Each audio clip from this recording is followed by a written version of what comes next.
মসজিদের এন্ট্রি হবে right now. Red Hawks প্রত্যেকটা প্লেয়ারদেরকে বুঝে শুনে ফিনিশ করছেন রাইট নাও। আমাদের বাংলাদেশ স্পোর্টস অ্যারেনা সেরাদের সেরা রশারটাকে আমরা দেখতে পাচ্ছি। It's not other than blade right now in front of you guys. এবং সেখানে ব্লেডের কাছে প্রথম এলিমিনেশনটা এসেছে। পর্যাপ্ত ইউটিলিটিস রয়েছে, তবে বিআরইউ দেরকে টার্গেট করাটাই কিন্তু এখন আর এছাড়া কোনো উপায় নেই, কারণ আর্সেনালটাকে লুট করতে হবে।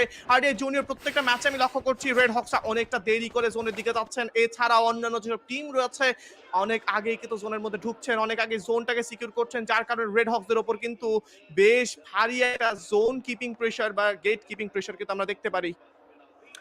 জি অবশ্যই, সেটা তো আমরা এর আগের ম্যাচগুলো তো দেখতে পেয়েছি, কিন্তু এইবার একটা অন্যরকম সুযোগ রয়েছে। এইবার যদি সার্কেলটাকে পারফেক্টলি ধরা যায় তাহলে এই ম্যাচটাকে সুন্দরভাবে বের করে নিয়ে আসতে পারবে টিম রেড হক্স। অন্যদিকে আমরা কিন্তু ভিএসই দেরকেও দেখতে পাচ্ছি, তারাও একটা জায়গা থেকে একের পর এক আক্রমণ করে যাচ্ছে। ক্লোজ রেঞ্জে রেড হক্স চলে এসেছে, আক্রমণ করবে।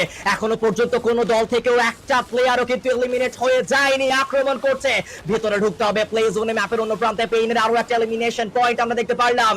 ধীরে ধীরে ভেতরের দিকে ঢোকার ট্রাই করছে পেইন গেমিং, তারা এই জায়গাতে এসে পড়েছে। তিনটা বল, বাট পেইন গেমিং এর নোডা হয়ে যাবে নক আউট। নেজাদ ম্যাক্সিয়ার গ্রেনেডে নক হয়েছে, তার কিলটাকে কনফার্ম করতে পারবে কিনা। ব্লেডের হাতে ট্রোগন ক্লোজ রেঞ্জে, ভিশনারি সিস্টেমের মাল্টিপল অ্যাথলিট 2v1 সিনারিও। ব্লেডের জন্য Blade also taken down by Andrex, and Blade kill confirm করে ফেলা হয়েছে। ফ্লিকার এলিমিনেট হবে মাত্র একটা প্লেয়ার, দ্যাট ইজ কুটুস।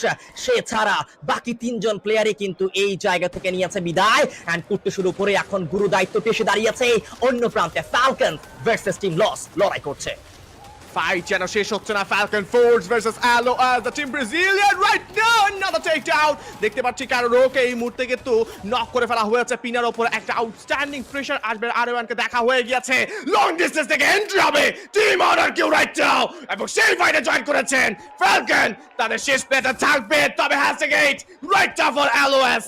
এবার কিন্তু টেবিল টপটা ধরার পসিবিলিটি রয়েছে ফর ফ্যালকন। ফ্যালকন এবার কিন্তু টেবিলের টপে যেতে পারে, তবে এজি গেম বা অল গেমার্স গ্লোবালদেরকে দেখতে পাচ্ছি টোটালি কিন্তু কোয়ালিফায়ার একদম দ্বার প্রান্তে দাঁড়িয়ে রয়েছে। আর কিছু পয়েন্টস পেলেই কিন্তু কোয়ালিফাই করতে পারবেন। কুট্টুসকে সেখানে খুব ক্ষুদ্রভাবে আমরা দেখতে পাচ্ছি, তবুও কিন্তু কুট্টুস সেখানে ময়দানে অন্য প্রান্তে, এবং শেষমেশ #7 এবার রেড হক্সদের বিদায় নিতে হলো। ওভারঅল মিলিয়ে এবার রেড হক্সদের কাছে রয়েছে